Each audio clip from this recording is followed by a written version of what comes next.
Bonjour, bienvenue à la Cinémathèque. Un mot rapide pour vous accueillir.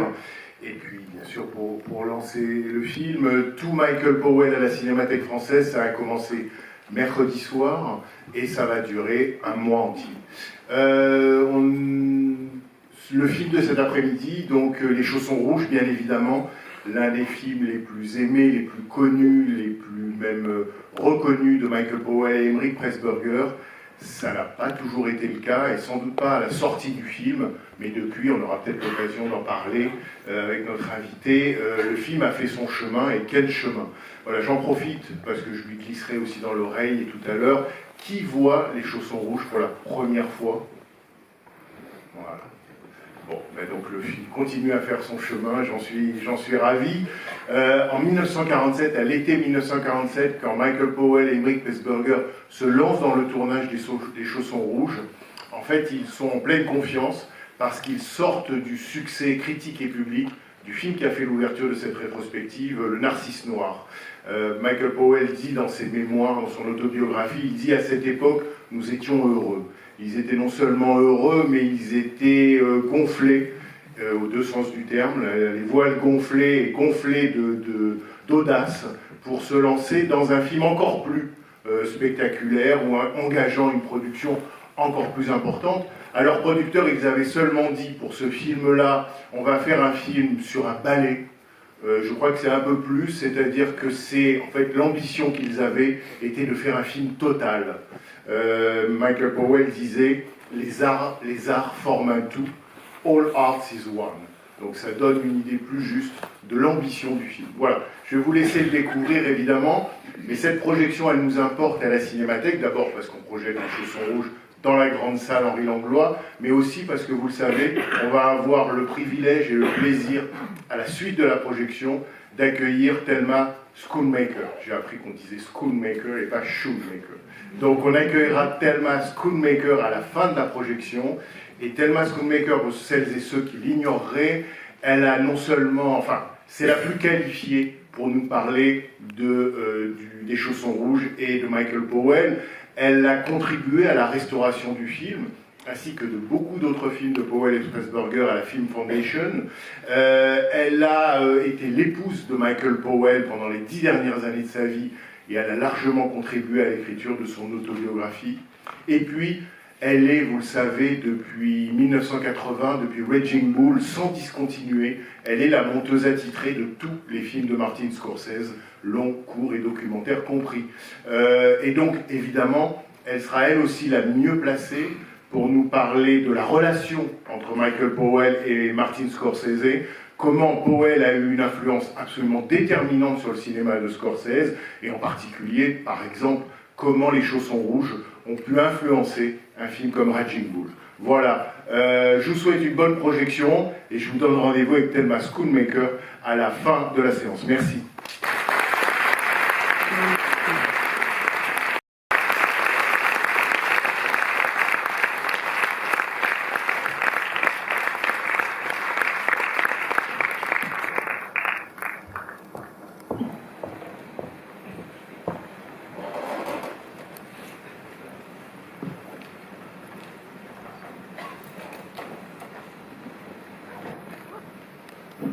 Voilà. Eh bien, nous sommes de nouveau de retour après 2h15 de projection. Merci de réserver le meilleur accueil à la restauratrice, à la monteuse que vous attendez, Thelma Schoonmaker. Merci.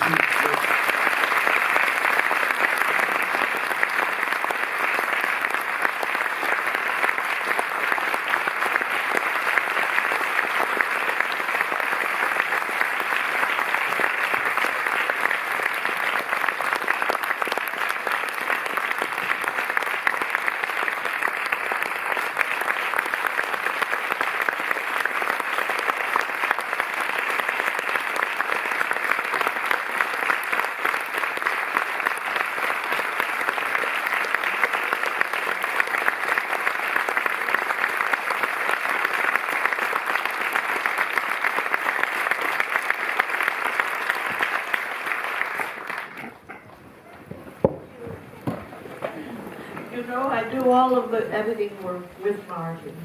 So your applause is for him. I hope you understand as well as for me.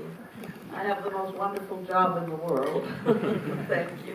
Quand vous m'applaudissez, j'espère que vous avez conscience que tout mon travail de montage, je le fais avec Martin Scorsese, donc les applaudissements sont aussi pour lui. J'ai la chance de faire le plus beau métier du monde. Thelma Schoonmaker, on est ravis à la Cinémathèque française de vous accueillir. Pour nous, c'est un privilège et c'est une joie, parce qu'effectivement, vous êtes la monteuse de Martin Scorsese, mais vous êtes aussi une des plus grandes admiratrices de l'œuvre de Michael Powell.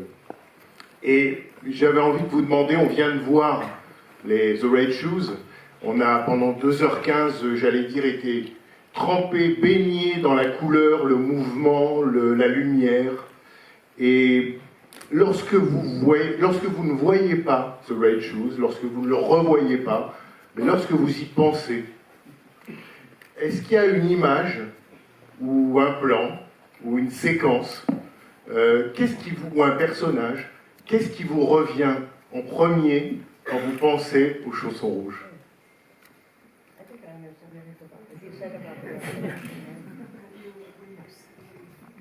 Yes, no, I know. Yes, okay. Well, it took me a while to see this when I began to work on this film, but there's an amazing moment when they're just about to do the ballet, the Red Shoes ballet for the first time. And Lermontov is calming everybody down. Everybody's very nervous. And he's calming them down, but also inspiring them. And as he does that with Vicky, played by Moira Shearer, there's a very brief moment when he realizes he's falling in love with her. Nothing he expected. And it's done typically in Powell Pressburger way, so masterfully. It's very short. But, and I must say, maybe I missed it a couple of times, but it is so beautiful how there's that little moment which is now going to drive the rest of the film. And Lermontov does not expect to be in love with her, but it's a fantastic. I love that whole sequence because we all, you know, when we're showing our movie for the first time, we're all very, very nervous. And I love the way that's all done basically in almost one shot. The way he goes around and you see all the people who've made up this ballet. This is one of the things about this film. I think that you really get an idea of how a ballet company works. And it's beautifully portrayed in this sequence. C'est un film donc, effectivement, que j'ai mis un petit peu de temps à revoir, mais il y a toujours un moment dont je me souviens, c'est juste avant la première représentation du ballet, quand Lermontov est un petit peu en train de rassembler les troupes, de les rasséréner parce que tout le monde a beaucoup le trac et il essaie de leur donner des paroles qui vont un petit peu les porter. Et il était aussi donc, notamment avec Vicky dans cette scène, et il y a cet instant très très court où il comprend qu'il est en train de tomber amoureux d'elle et il est totalement surpris par cela. Et c'est fait de façon typique à la Powell et Pressburger, de façon très maîtrisée et très fugace. Et ça a pu m'arriver de rater ce moment une ou deux fois en le voyant ou le revoyant, mais c'est d'une beauté folle parce qu'ensuite ça va infuser tout le reste du film et ça va même régir tout le reste du film. Et toute cette scène est vraiment fabuleuse parce que la première fois qu'on va montrer son travail, et quand on est artiste, c'est un moment très fort. Et en un seul plan, il montre toute la troupe qui est réunie et ça montre vraiment de très bonne manière. Ça donne une idée de comment travaille une troupe, notamment là en l'occurrence une troupe de danse classique. C'est vrai qu'en insistant sur ce moment très bref, vous pointez quelque chose de la beauté du film, qui est que, même si c'est un film grandiose, la beauté du film aussi réside dans ses détails et dans ses miniatures, presque. Mais en même temps, quand on voit ce film, on voit une sorte de super-production, et on se dit, mais dans le cinéma anglais, dans le cinéma de l'immédiate après-guerre, il fallait être un peu fou pour oser une telle production. Sans doute était-elle permise par le succès du Narcisse Noir, mais est-ce que vous diriez qu'à l'époque, Powell et Pressburger étaient dans la totalité de leurs moyens, où ils avaient une confiance en eux absolument démesurée?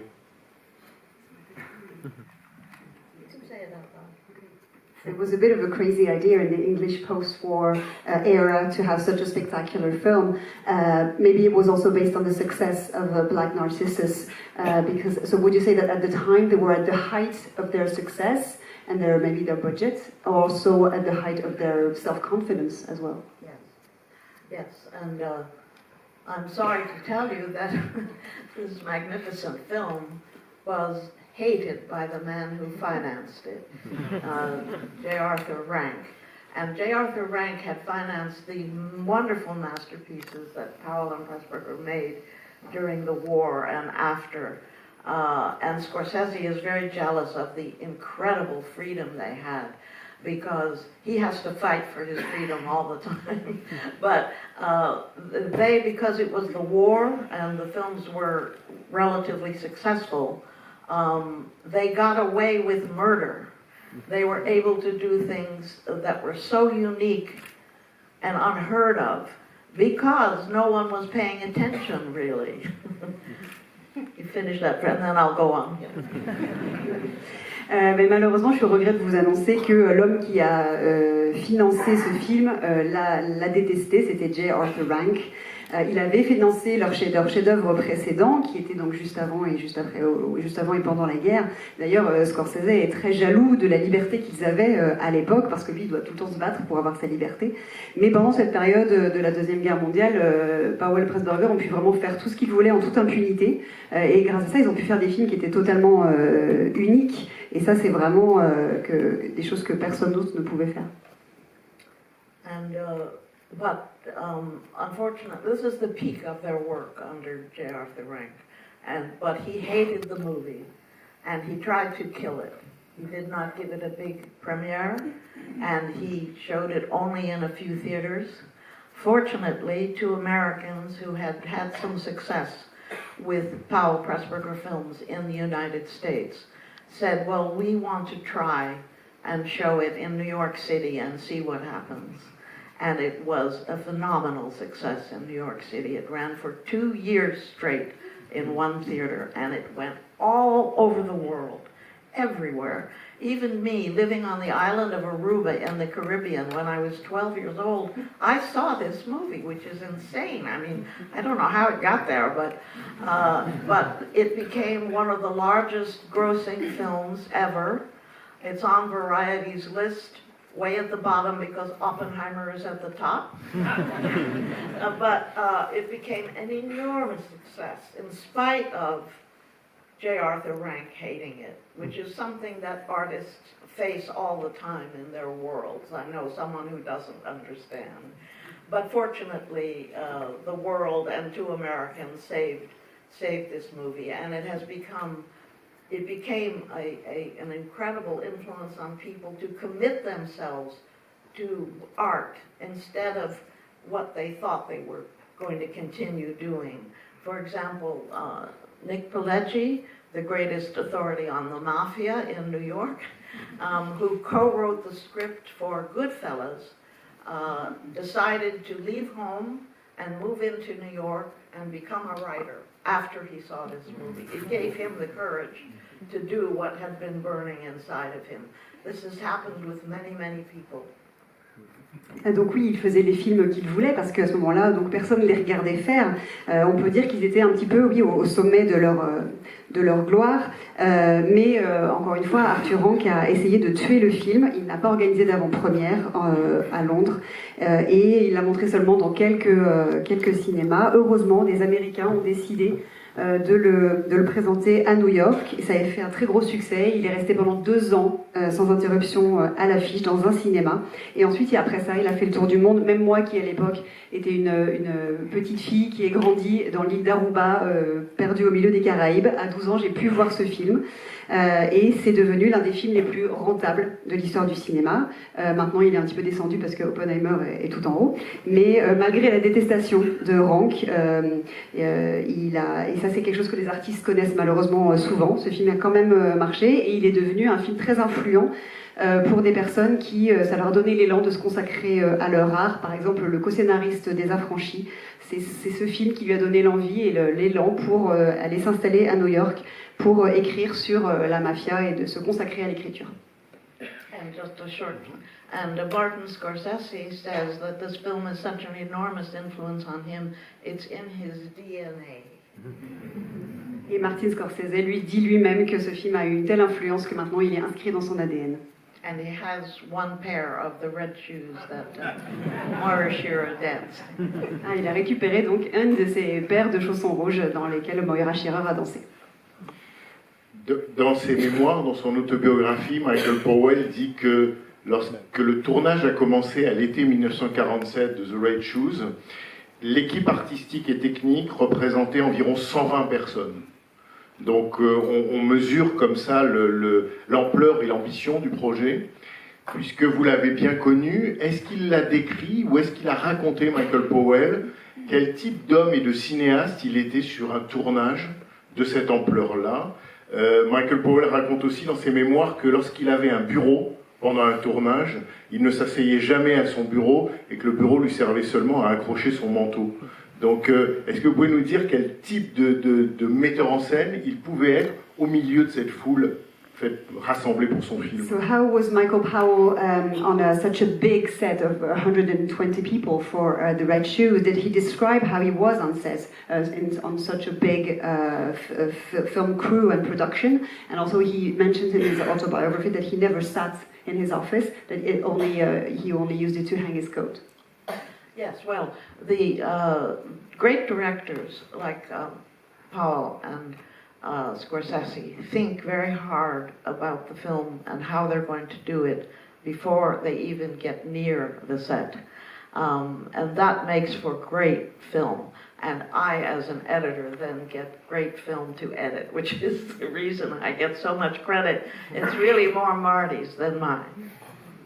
Alors c'est effectivement l'apanage des grands cinéastes de réfléchir extrêmement en amont à leur film avant même de mettre le pied sur un plateau, et c'est ce qui fait les grands films et c'est ce qui fait que moi après en tant que monteuse je récupère du très beau matériau et qu'ensuite je récupère les lauriers.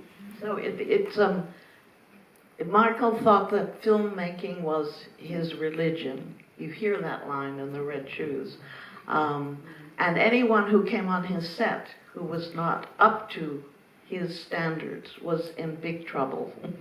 But he loved his crews, he loved his actors, and for the rest of his life he always visited them whenever we were near anyone, and they loved working on these movies because they were such a challenge and so exciting. So, but you know, they made these films for very little money, which is amazing. I don't know how they did it, except they were so disciplined and thought carefully about spending money. And Michael and Emeric took very little money. They took royalties, which his sons are still receiving today. And they only shot one take, which for me as a film editor is astounding.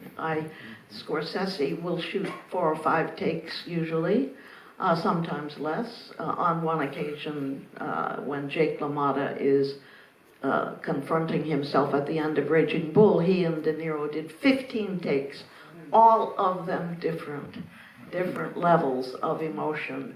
And I thought the warmer version was the best, and Marty thought the colder version was the best. So we screened it 2 ways, and Marty was right. However, I've lost my train of thought. The one take. The actors that Michael was working with were on the theater stage every night. So they were very tuned up. And brilliantly trained and very, very talented.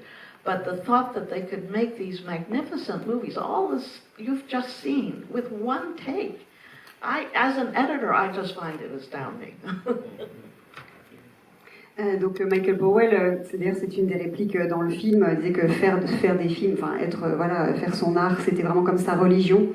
Et effectivement, quelqu'un qui arrivait sur le plateau, dans l'équipe, et qui ne répondait pas à ses exigences, effectivement, ça risquait de mal se passer. Mais les gens qui travaillaient avec lui adoraient travailler avec lui, parce que c'était tout le temps des défis à relever, c'était très stimulant. Et ils arrivaient à travailler avec un très petit budget par rapport à l'ambition de leur film, grâce à beaucoup de discipline et aussi un sens de l'économie. Eux-mêmes se payaient très peu et ils touchaient donc seulement des royalties, en grande partie des royalties, et ils arrivaient souvent à faire une seule prise, ce qui me paraît complètement fou. Scorsese fait en général 4 ou 5 prises, sauf pour la scène de Jake LaMotta dans Raging Bull à la fin. Là, il a fait 15 prises très différentes avec plein d'émotions différentes et on n'était pas d'accord sur laquelle était la meilleure. On a fait 2 essais et c'était Martin qui avait raison.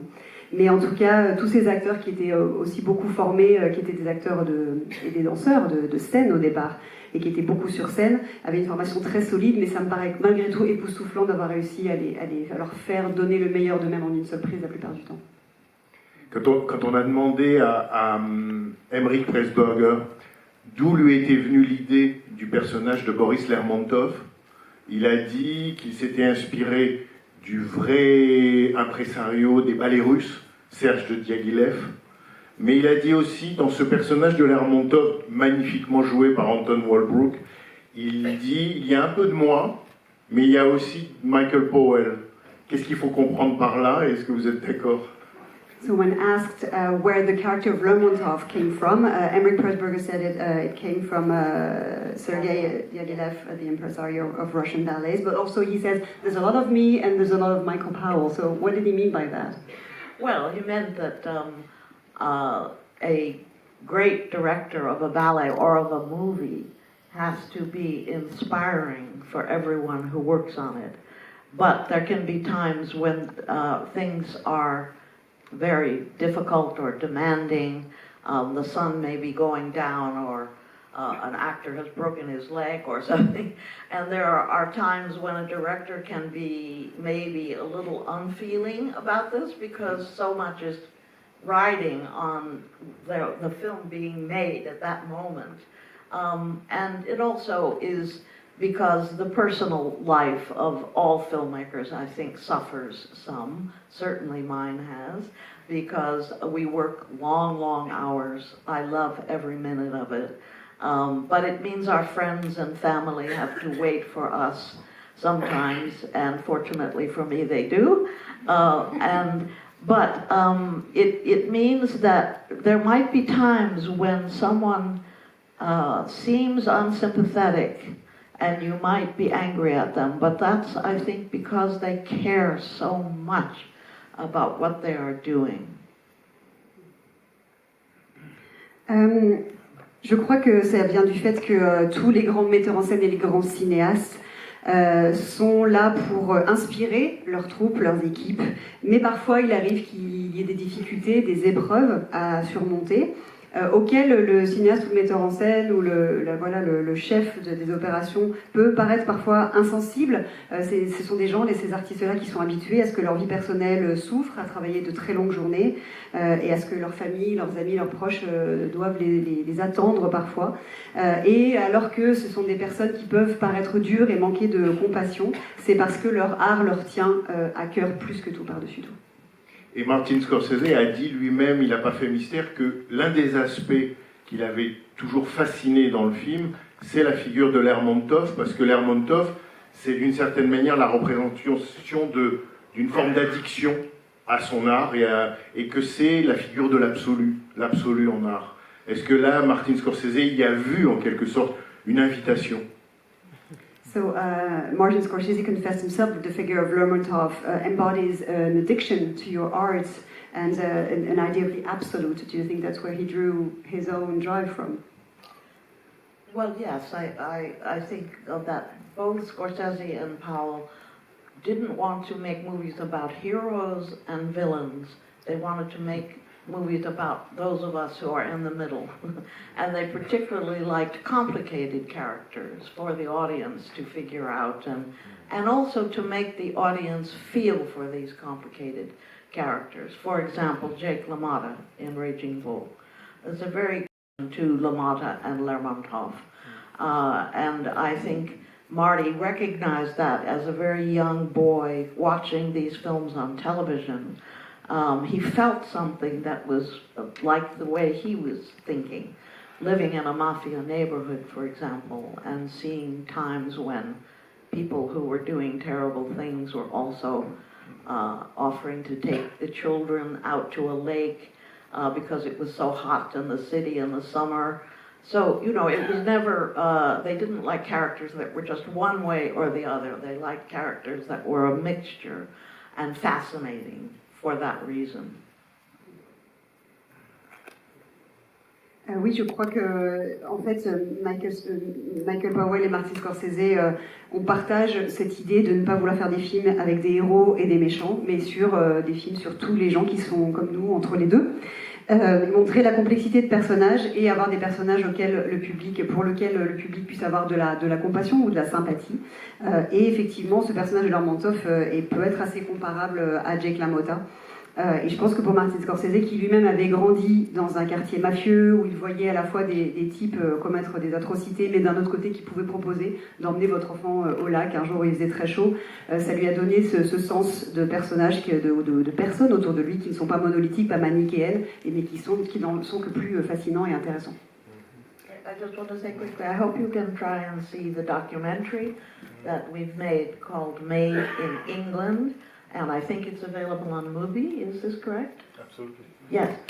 It's an amazing documentary with Scorsese as the host, and his intense love of these movies and his friendship with Michael Powell particularly is beautifully documented, and you will learn so much, and it's so enjoyable. So please try and see this documentary, Made in England. Et donc je vous recommande vraiment vivement le visionnage du documentaire que nous avons fait, Made in England, qui est disponible sur la plateforme Mubi, qui est formidable, qui est présenté et narré par Scorsese, qui relate tout au long du film son amour pour l'œuvre de Powell et son amitié pour Powell. C'est superbement documenté, vraiment on y apprend des tas de choses passionnantes. L'autre dimension, enfin il y en a beaucoup dans ce film, mais une des grandes idées de Michael Powell, je trouve, à partir de ce film, c'est bien sûr que le héros est une héroïne et que cette héroïne est jouée par Moira Shearer. Est-ce que vous pouvez nous dire qui était Moira Shearer au moment de The Red Shoes?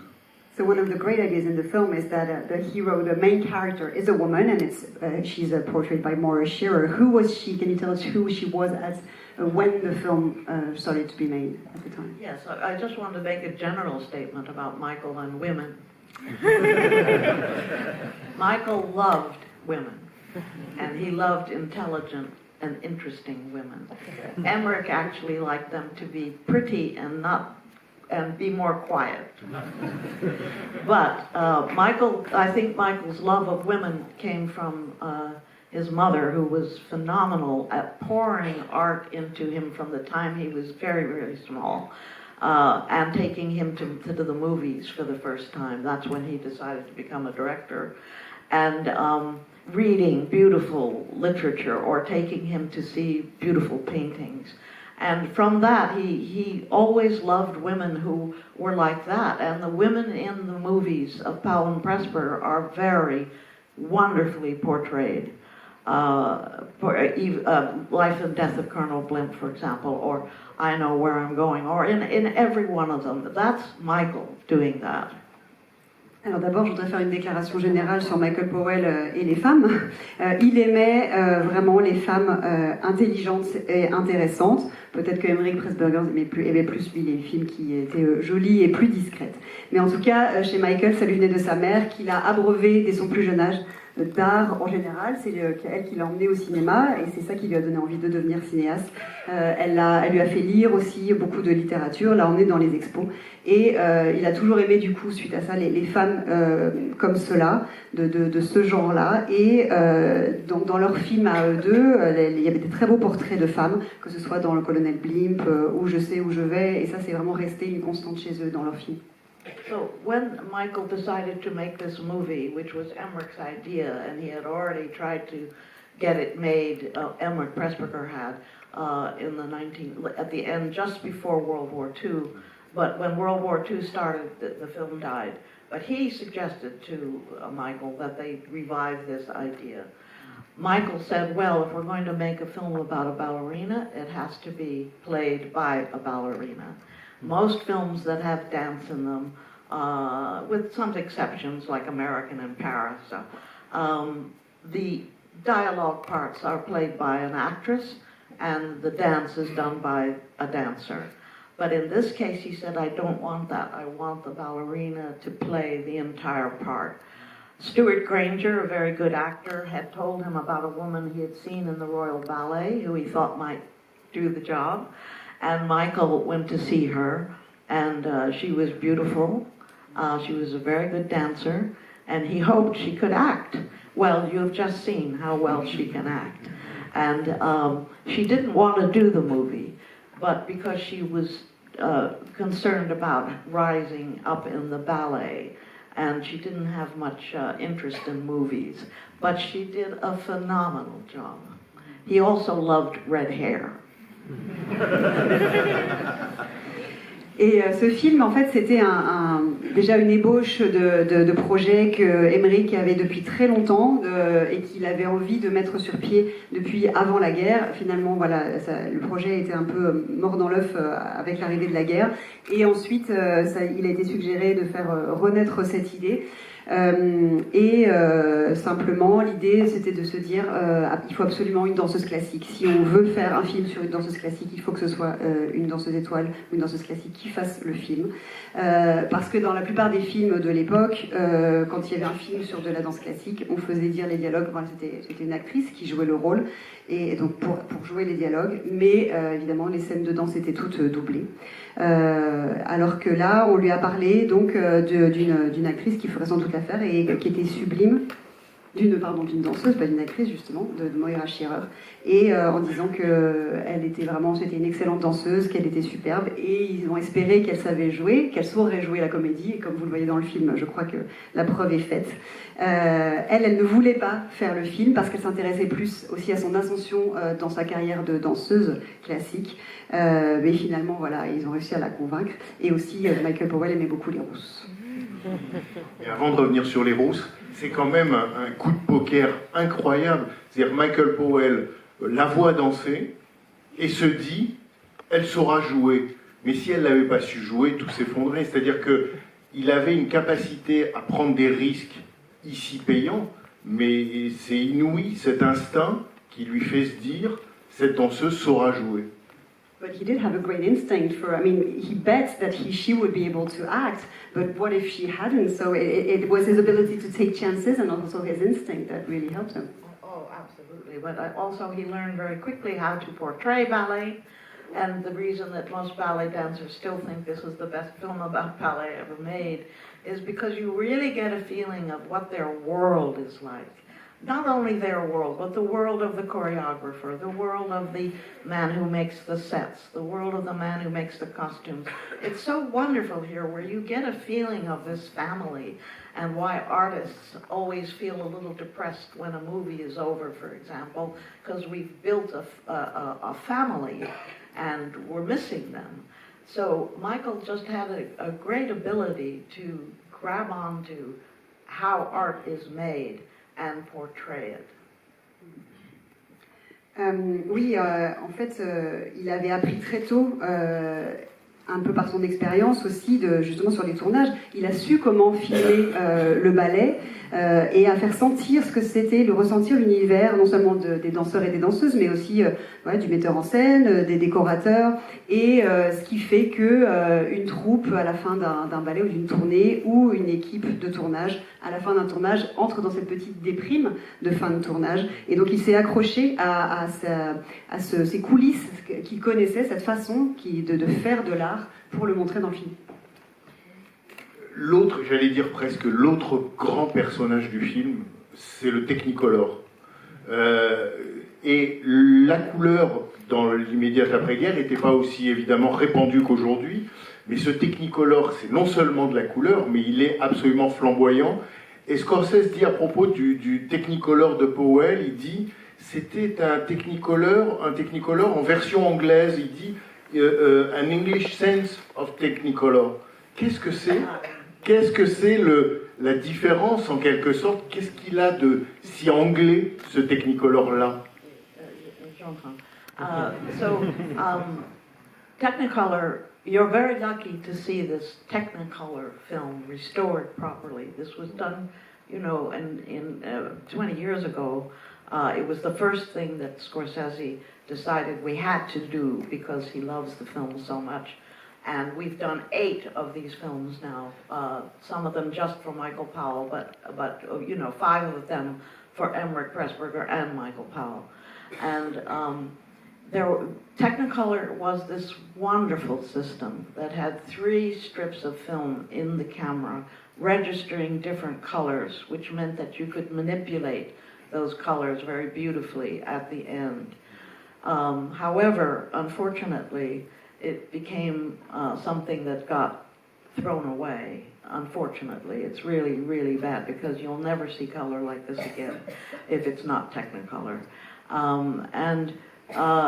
So Jack Cardiff, who is the brilliant cameraman for this film, was trained in the Technicolor laboratories and knew how to use it, how to light it, and how to make it vivid and strong.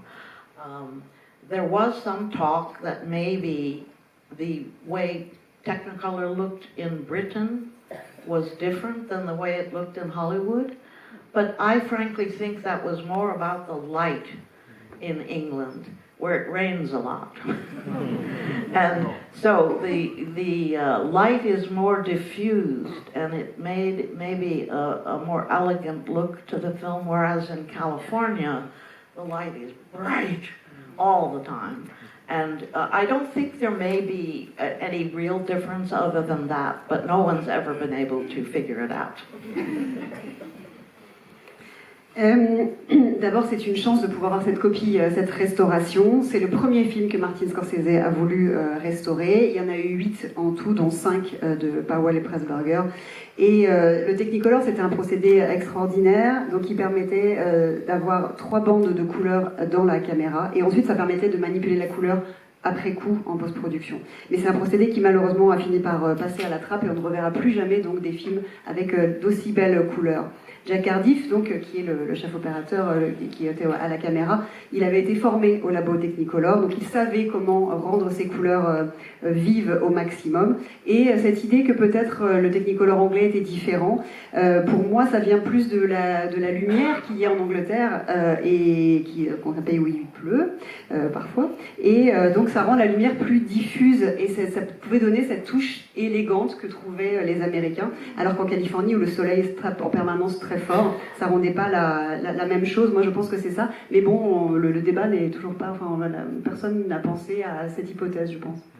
We almost lost the beautiful original negatives of Technicolor, the Technicolor films that Michael and Emeric made, and of course many people were using Technicolor around the world, because somebody decided they could come up with a system called CRI, which meant you didn't have 3 strips in the camera, and it would give you a cheaper way to make movies. It was a terrible idea. But J. Arthur Rank decided to throw out the negatives of this film and all the films that Powell and Pressburger had made. And they phoned up the British Film Institute and said, if you don't take them, we are going to destroy them. And so the British Film Institute said, okay, well, we'll take them. Somehow, they didn't really have a place to do it, but they found a way. And J. Arthur Rank took the negatives and dumped them in the parking lot of the British Film Institute in the rain. There's nothing worse that you could do for film. But thanks to the British Film Institute, we now have this beautiful way to see movies. Et on a failli perdre donc un précieux négatif Technicolor parce qu'un jour quelqu'un a décidé qu'il y avait un procédé, donc le CRI, qui n'aurait pas ces 3 bandes de couleurs, mais bon, c'était quand même bien parce que c'était moins cher. C'était une idée évidemment très mauvaise, mais J. Arthur Rank a a failli jeter comme ça à la poubelle. Il a téléphoné en disant qu'il était sur le point de les détruire. En tout cas, que si le BFI, le British Film Institute, ne venait pas les chercher, il allait les détruire. Donc, in extremis, elles ont été récupérées et il les a littéralement balancées sur le parking sous la pluie, ce qui est vraiment la pire chose qui puisse arriver à des bobines de films. Mais donc, grâce au travail du British Film Institute, grâce à leur dévouement, on a réussi à sauver ça et à avoir ces belles copies Technicolor. Peut-être une chose qu'il faut dire aussi sur le Technicolor, c'est qu'on se rend plus compte aujourd'hui au moment où tout le monde peut filmer avec son portable, mais une caméra pour le Technicolor, c'était un monstre. C'était un objet invraisemblable. Et quand on voit dans le film la fluidité des plans et même la capacité qu'ils avaient à accrocher cette caméra Technicolor qui devait peser 80 kilos et qu'ils l'accrochaient à des sangles pour faire des plans subjectifs, il faut rappeler peut-être ce que c'était qu'une caméra Technicolor. The camera itself was not that big, but the sound it made was very loud, so they had to encase it in a big blimp, we called it, blimp, and that made it look very big. But in fact, in this movie, when she is in the ballet, the marvelous imaginative ballet, which is about how a dancer is feeling as she is dancing, there's a wonderful couple of shots of what are very scary looking masked men thrusting at her. And I've seen a photograph of Jack Cardiff. He had the Technicolor camera, maybe this big, hanging from a rope, and he was pushing the camera with his hand into the actors as they came up to the lens. So that's something very primitive that you wouldn't think you would see in a Hollywood, not a Hollywood movie, a Technicolor movie. And so it was really the sound it made that made it seem. But they always found ways to avoid, being harmed by the big size. So the Tales of Hoffman, which is one of the Technicolor films which we've restored, they had no sound at all on the set. They just played back the music of the opera, so there was no need to record dialogue, so they didn't have the blimp, and that's why Michael was able to do all kinds of exciting, different things in that movie. Because they didn't have to worry about sound. And he says sometimes, he told Marty that he used to change the speed of the shot in that movie, sometimes 6 times in one take. They were changing the speed of the shot. So he was experimenting like crazy. She's going to run out of paper. Alors la caméra... They have paper. Non, la caméra en elle-même n'était pas si grosse que ça, mais elle faisait un bruit pas possible, et donc il fallait la mettre dans une grande boîte pour l'isoler, donc on appelait le blimp. Parce que par exemple, pour montrer qu'elle n'était pas si encombrante que ça, dans la scène la grande scène du ballet, il y a quelques plans où des hommes masqués, ont des masques effrayants, et comme ça arrivent en très très gros plan. J'ai déjà vu une photo de Jacques Cardiff qui avait accroché cette caméra au bout d'une corde et qui poussait comme ça, qui balançait la caméra pour qu'elle aille comme ça sur les visages. Donc c'est pour montrer qu'elle n'était pas si énorme que ça, si peu maniable, c'était juste la grosse boîte. Mais ils ont toujours trouvé des moyens pour contourner cette contrainte. Par exemple, pour Les Contes d'Hoffmann, qui est un des grands films en Technicolor que par la suite nous avons restauré, il avait décidé, Michael Powell, de ne pas du tout d'avoir de son en prise directe sur le plateau. Il passait, en fait, pendant que les scènes tournaient, il passait un playback de musique qui avait été préenregistré. Et donc, grâce à ça, il n'avait pas besoin d'avoir cette grosse boîte parce qu'il n'avait pas à se préoccuper du son pendant le tournage. Et cette caméra lui avait permis aussi de faire beaucoup d'expériences parce qu'il avait donc un jour confié à Martin Scorsese qu'il régulièrement il changeait la vitesse de la scène du plan au moment où il tournait, parfois 5-6 fois à l'intérieur d'un plan. Vous avez évoqué le cœur du film qui est le ballet des Chaussons rouges. C'est un ballet qui dans le film dure 17 minutes et qui est un tour de force. On sait que cette séquence-là a été tourné en dernier, à la fin du tournage, mais qu'en revanche, la musique a été enregistrée avant le tournage pour que Michael Powell et ses collaborateurs puissent, de la musique, en déduire des dessins et que ces dessins deviennent le film. Est-ce que vous pouvez nous parler de ce ballet et de cette conception, ce rêve artistique qui était celui de Michael Powell, qu'il appelait le film composé, le composed film? Yes, the composed film which Michael had experimented with on Black Narcissus. The ending of Black Narcissus is very dramatic, where one crazy nun tries to kill another one. And he wanted to have the composer record the music first, compose the music first and record it, and then design each shot of the sequence to bars of the music. He called this the composed film, and he always said the music must be the master, and Lermontov says that in The Red Shoes. The music must be the master. After the success of Black Narcissus, which was a very successful film, he decided for doing another example of that, which is the ballet, which is so unusual.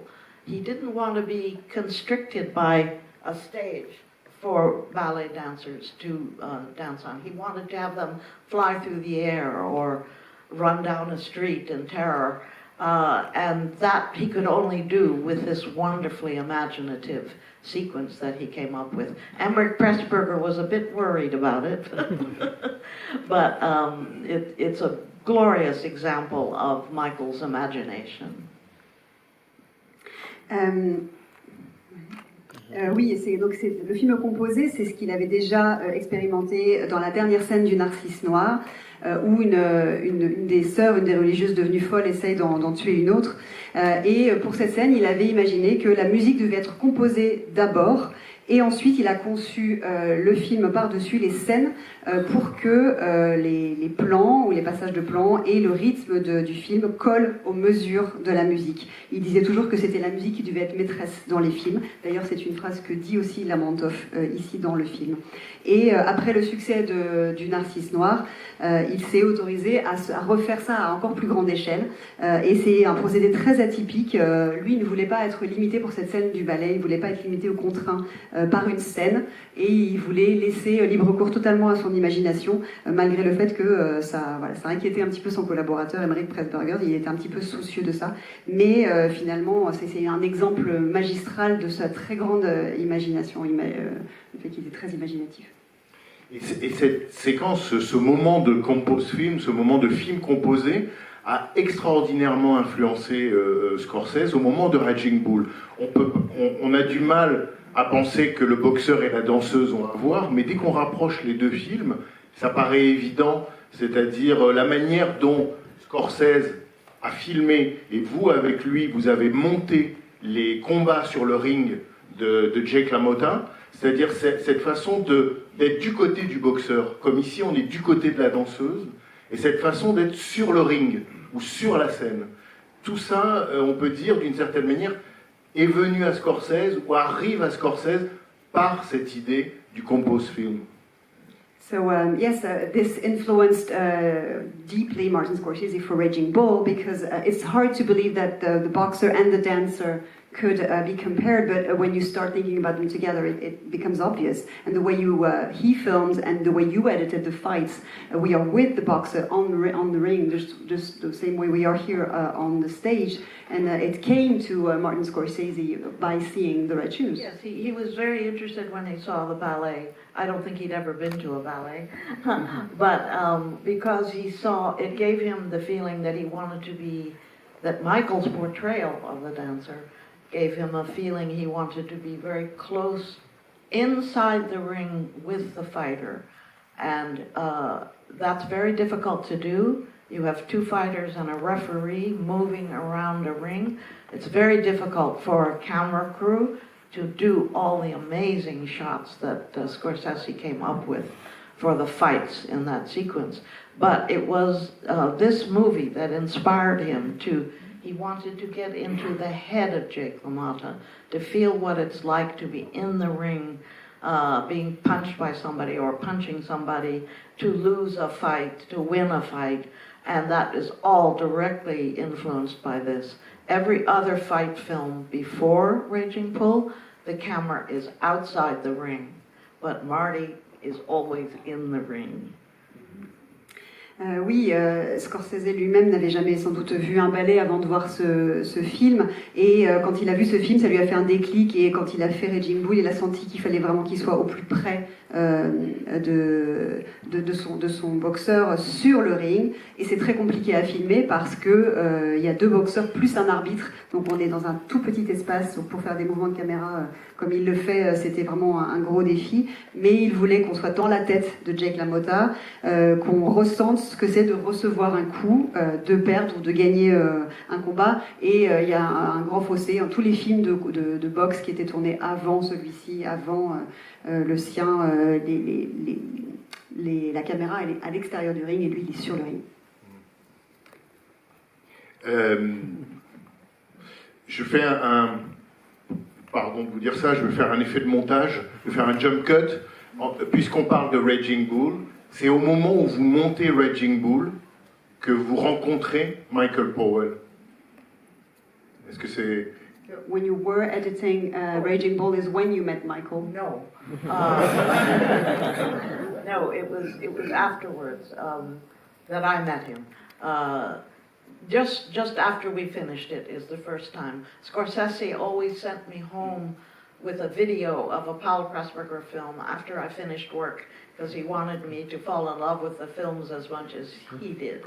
And also De Niro and DiCaprio or a cameraman. So he was always trying to get people to come to see these beautiful films. And but I met Michael just before we went to Hollywood. We had many nominations for Oscars for the film, and tragically, Marty did not win. He deserved to have won for that movie particularly, and many others. But anyway, De Niro won, and I won for the editing. But Marty had just been teaching me how to edit. I didn't know how to edit a feature film. I knew how to edit a documentary film, but not a feature film. And so he had been training me, and his beautiful conceptions for the sequences in the fights are what makes that film so great. But unfortunately, he did not win, and it was very distressing for De Niro and me to be waiting for him to come, and he didn't. Oh, sorry, when I had it. Yes, so after we had finished Raging Bull, we were just finishing it, Michael Powell was brought to New York by Scorsese for a retrospective that was put on by the Museum of Modern Art. And he said to me, well, you love the films, do you want to meet him? And I said, oh, yes. So we were editing Raging Bull in an apartment. And I was in a back room, and Michael was introduced to me when I came out to have dinner with him and Marty. And he was so striking as a person that I was stunned by him, and he didn't say much. But when he said something, it was really important. And then he came back to see me in the editing room, and we had film racks in the bathtub because there was a bathroom next to the room I was working in. And he thought that was the funniest thing he ever saw. So he just roared with laughter. Anyway, our relationship began to develop when we went to Hollywood for the Oscars. Scorsese, Michael, when he met Scorsese, said, please, I want to see one of your films. And so Scorsese showed him Mean Streets, and Michael thought Mean Streets was a masterpiece. And in New York, we would walk down the street and he would stop and say, why isn't Mean Streets being seen somewhere, everywhere in New York, every day? And I couldn't answer that question, but Michael gave a great deal back to Marty, aside from this wonderful batch of films. He wanted to see where the cemetery scene in Mean Streets was filmed, so De Niro and Marty took him down there, and then they went to watch De Niro training to become a middleweight fighter for Raging Bull. And Michael looked at the videos that Marty was studying, and he said, "There's something wrong about the red gloves." And Marty said, "You're right, this movie should be in black and white." That's where I saw it when I was a child with my father. Fights would be shown in the theater on a very crude film. That was not the only thing Michael gave us. He also gave us the ending for After Hours. But the most important thing he did was he got Goodfellas made. Now, can you imagine if Goodfellas had never been made? It's impossible to think of that. But I told him that Marty was having trouble selling the film to the studios because they wanted to take the drugs out of the movie. And Marty said, "I can't take the drugs out. That's the story of the movie." So Michael was so upset to hear that Marty was maybe losing his artistic control, and he said, "Read me the script." So his eyesight was going then. I read him the script, and he said, "Get Marty on the phone right away." So I did, and he said, "Marty, this is the most beautiful script I've read in 20 years. You have to make this movie." And so Marty went in one more time and got it made, but Michael did not live to see it, unfortunately.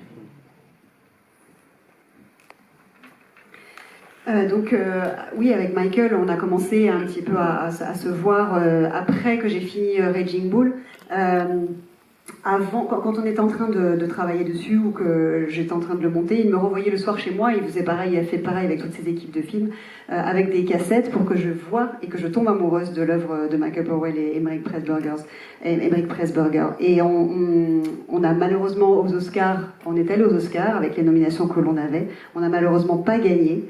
Martin Scorsese n'a pas gagné, alors que De Niro et moi nous avons eu un Oscar, mais on était évidemment tristes que Martin Scorsese ne l'est pas. Et c'était vraiment ma formation qui était que Scorsese m'avait faite pour monter des films de fiction, puisque jusque-là je savais seulement monter du documentaire. Et la première fois que je l'avais vu, Michael Powell, c'est quand Martin Scorsese l'a fait venir à New York pour une rétrospective organisée par le MoMA. Et quand je l'ai rencontré, j'ai été extrêmement marquée par cet homme. Je suis restée un petit peu interdite. Mais ensuite, quand il a vu la petite pièce dans laquelle j'étais pour monter le film et qu'en fait il y avait des bobines où elles étaient un peu présentées comme ça sur des espèces de racks, ça l'a fait hurler de rire. Et ensuite on s'est revus aux Oscars.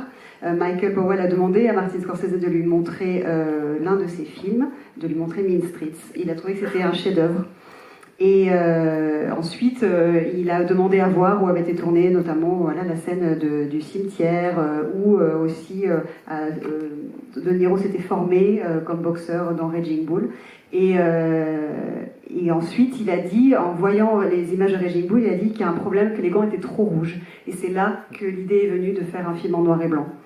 Il nous a aussi donné la fin de After Hours, mais ce qui nous a donné le plus précieux, c'est que le film Les Affranchis a réussi à se faire grâce à lui, grâce à Michael Powell, parce qu'au moment où Scorsese avait des problèmes pour faire financer le film, parce que les producteurs voulaient lui faire enlever l'histoire de drogue du film, alors que c'était le cœur du film, Michael Powell était très triste de cette perte de contrôle artistique de Scorsese, et il m'a demandé de lui lire le scénario, et il a dit au téléphone à Martin que c'était le plus beau scénario qu'il avait lu depuis 20 ans, et donc ça a donné l'élan à Martin Scorsese de un petit peu retourner un peu au combat pour faire financer son film. Une dernière question avant de vous donner la parole pour vous aussi quelques questions. Dernière question, dans les dernières années avec Michael Powell, il a consacré son temps à écrire un livre essentiel. Beaucoup de cinéastes écrivent des mémoires. Il a publié, lui, une autobiographie. Est-ce que vous pouvez nous dire en quelques mots ce que l'autobiographie de Michael Powell a de si unique et peut-être la part que vous y avez prise quelle a été votre contribution à l'écriture de cette autobiographie? And how unique it is. Yes, Michael started writing his autobiography when Francis Coppola asked him to come to Hollywood. It was very brief because that collapsed, but it was wonderful of Francis to ask him. And Michael was writing his autobiography by hand, beautiful handwriting. But then his eyesight began to go, And when he started living with me, I gave him a little tape recorder, and he would record all day what he would have written by hand. I would come back from editing with Marty. I would transcribe what Michael had recorded. And then I would, on Sunday, our favorite day together, we never got out of our bathrobes. We would work all day on his autobiography. I would read back to him what he had recorded that week, and we would edit it together. And then finally, when Michael left us, he had finished the second volume of his autobiography, but it still needed a little work. And Scorsese and Ian Christie, a wonderful professor of film, helped me very much finish the autobiography, and we were able to get it published. En fait, il a commencé, c'est quand Coppola, bon malheureusement c'est un plan qui est un peu tombé à l'eau, mais quand Coppola a fait venir brièvement Michael à Hollywood, il écrivait à ce moment-là un peu tous les jours à la main avec sa très belle écriture, c'est commencé à écrire son autobiographie, mais comme sa vue a commencé à baisser, je lui ai offert un petit magnétophone sur lequel il pouvait s'enregistrer, et moi je faisais la transcription au fur et à mesure de ce qu'il enregistrait. Et le dimanche, qui était notre journée préférée ensemble, où c'était une journée où on restait vraiment en peignoir du matin au soir, on travaillait sur les enregistrements et les transcriptions de la semaine, et on éditait ensemble, on faisait les coupes nécessaires. Et quand Michael nous a quittés, il avait terminé la deuxième partie, il avait réussi à tout enregistrer, et j'ai été aidée par Martin Scorsese et par aussi un universitaire pour achever et faire publier la deuxième partie. Le nom de l'universitaire, c'est Ian Christie, enfin le historien du cinéma, et on peut ajouter, enfin si vous ne connaissez pas cet ouvrage, ces 2 volumes d'autobiographie, à quel point ce sont des mémoires un peu uniques, parce que on a l'impression, quand Michael Powell écrit, dicte sa vie, à la fin de son existence, raconte sa vie, il se souvient absolument de tout. Est-ce qu'il avait des archives? Il se souvient de tout. C'est impressionnant. He seemed to remember every little detail. Did he have archive, personal archive? He had some notes he had made about things, but nothing like the diary that I am now working on from 1952 on. When things began to fail for him, he started keeping an incredible diary. But he did have diaries where he would make little notes and things. He had a large collection of material that he referenced. But how he kept the film in his mind without being able to read notes during the whole time we were creating it is amazing to me. It's a very complicated structure. En fait, il prenait des notes de ce qui se passait, mais il ne tenait pas un journal aussi détaillé que ce qu'il a commencé à faire et ce sur quoi je suis en train de travailler moi en ce moment à partir de 52, quand les choses ont commencé à aller moins bien pour lui. Mais c'est vrai qu'il collectait beaucoup de matériaux, mais je ne sais pas vraiment encore vous expliquer comment il pouvait tout garder en tête, et même sur un projet, il avait vraiment tout dans la tête, et ça me paraît fou parce qu'il y avait énormément de choses qui étaient avec des structures très complexes. Est-ce qu'il y a des questions? Est-ce que, voilà, Isaac, le micro est là, il y en a un autre là-bas. Allez-y.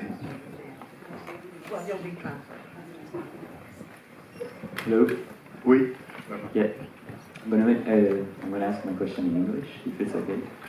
Mais parlez bien dans le micro. Il faut parler bien distinctement là. Can you hear me now? Oui. Ou alors en français et on Moi, traduit. I prefer in English, if it's possible. D'accord, mais parlez fort. Okay, I'm nervous, I'm sorry. I'm wondering, there's something that I've been thinking about lately, and it's a bit of a thought experiment, but I think it might be revealing on your artistry as an editor.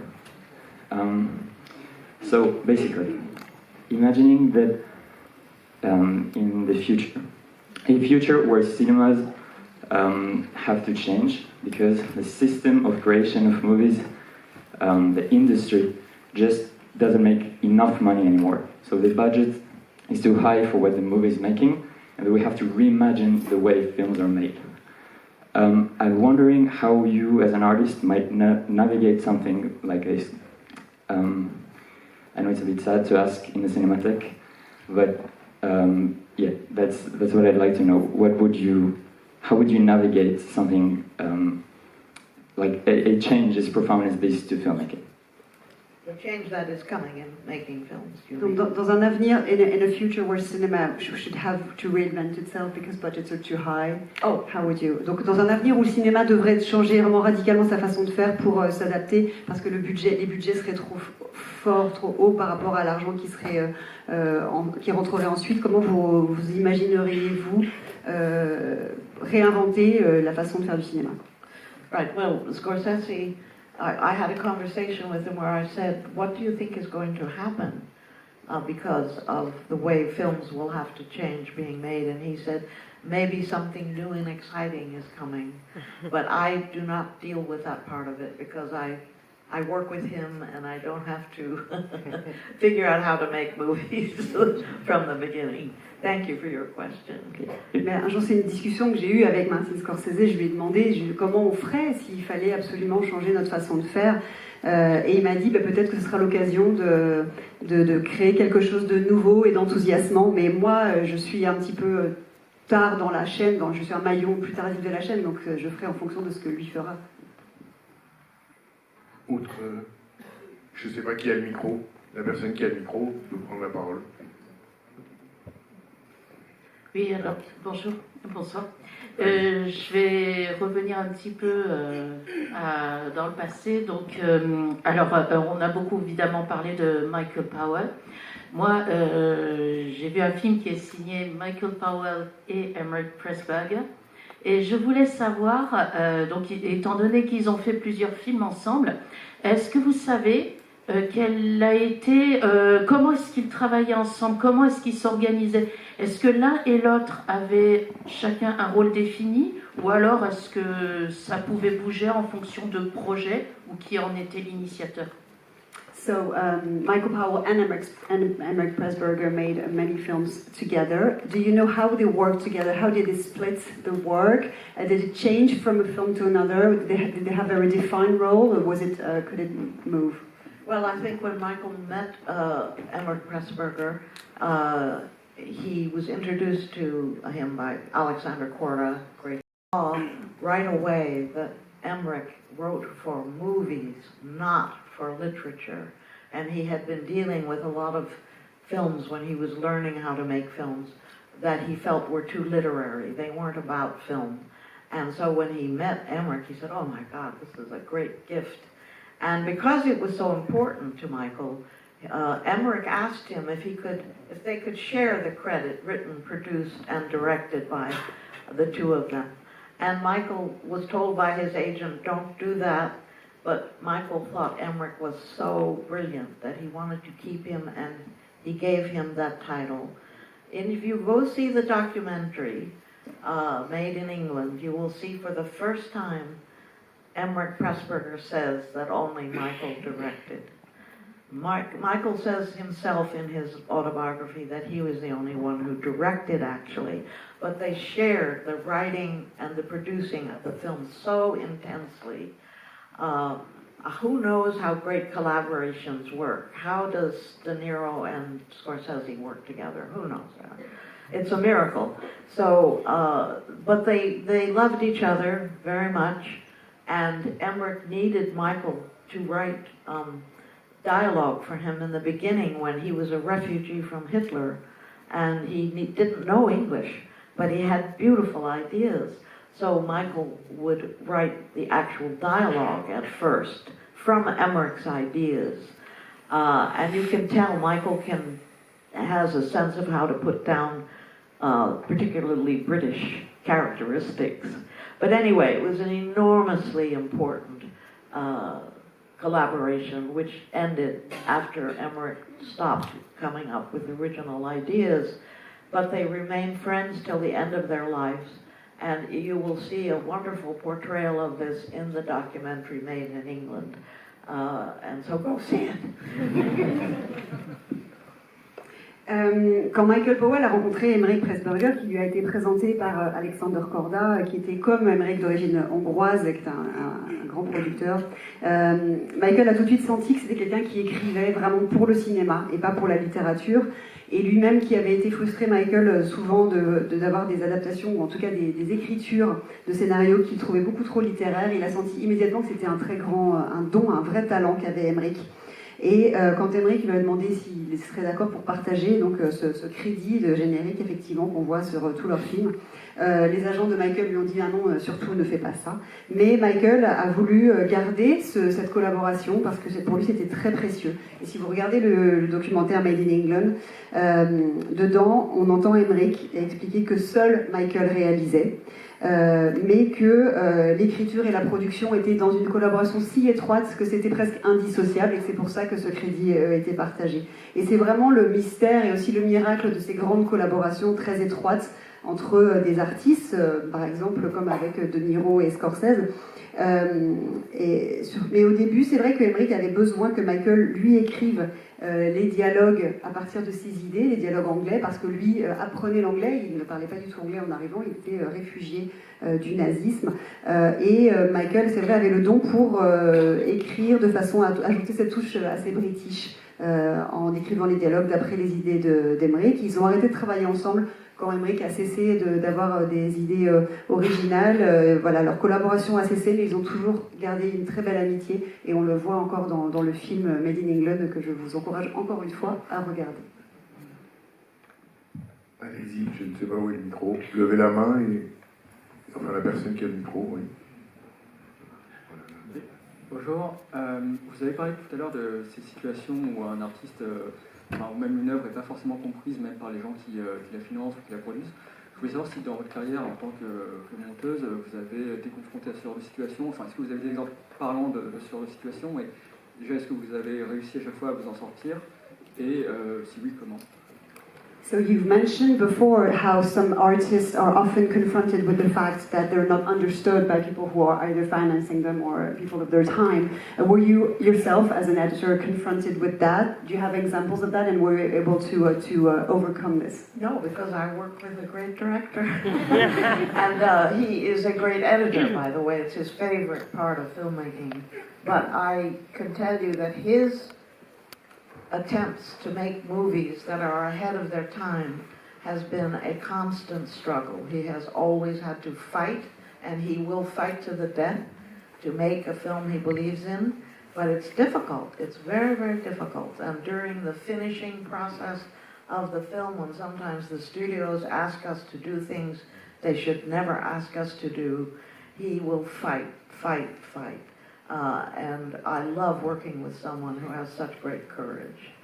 But I do not, he protects me from it. But I've sat in meetings with him where the things people tell us to do are so horrible, you can't believe it.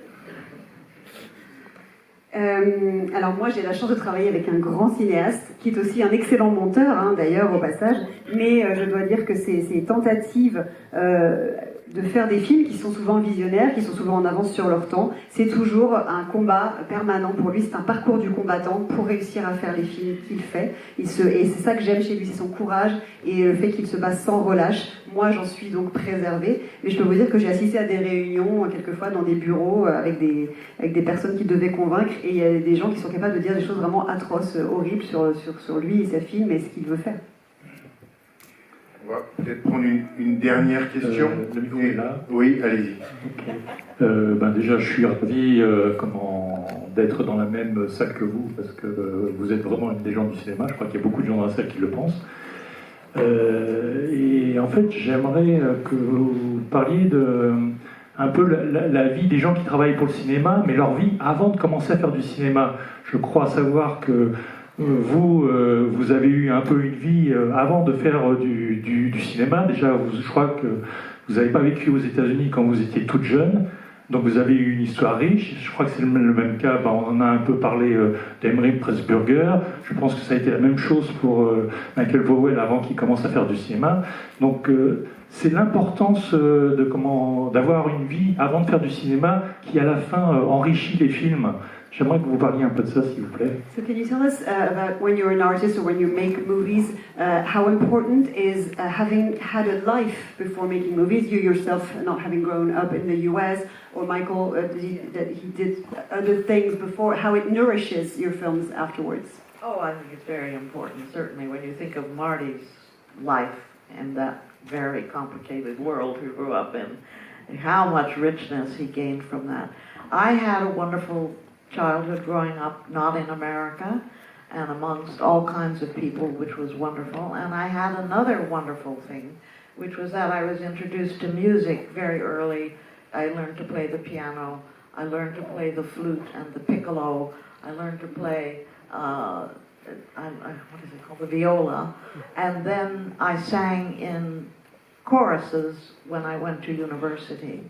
And all of that wonderful education about music was very critical in the films that Scorsese makes. He has a brilliant sense of how to put music to film. I don't think anyone has ever done it better. And so it's good for me when we're editing the music that I have a sense of music, which I was very lucky to get. Oui, absolument, c'est totalement crucial. Et par exemple, pour Martin Scorsese, la vie qu'il a eue avant son enfance, il a grandi dans des conditions extrêmement difficiles. Et c'est une richesse, au bout du compte, quand on décide d'en faire quelque chose d'artistique. Moi, j'ai eu une enfance merveilleuse, donc effectivement, je n'ai pas grandi aux États-Unis. Et j'ai eu la chance d'être sensibilisée à la musique très jeune, d'avoir appris le piano, la flûte traversière, le piccolo et même la viole. Et j'ai chanté dans des chœurs aussi quand j'étais étudiante. Et c'est une éducation qui m'a été cruciale. En particulier pour les films de Martin Scorsese, qui a un sens de la musique dans les films. Je pense que personne ne marie aussi bien les musiques à ses films, et ça a été un atout pour moi en tant que monteuse sur ces films par la suite. Oui. I want to thank her for a wonderful job.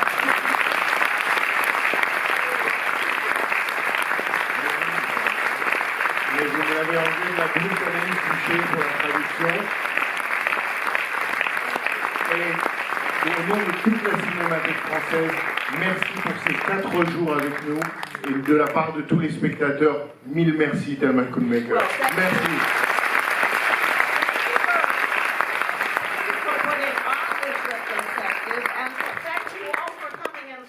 Young people, it's happening everywhere in the world. Everywhere I go for these retrospectives, there are so many young people coming. I can't tell you how happy that would make Michael and Emeric, and of course it makes Marty very happy.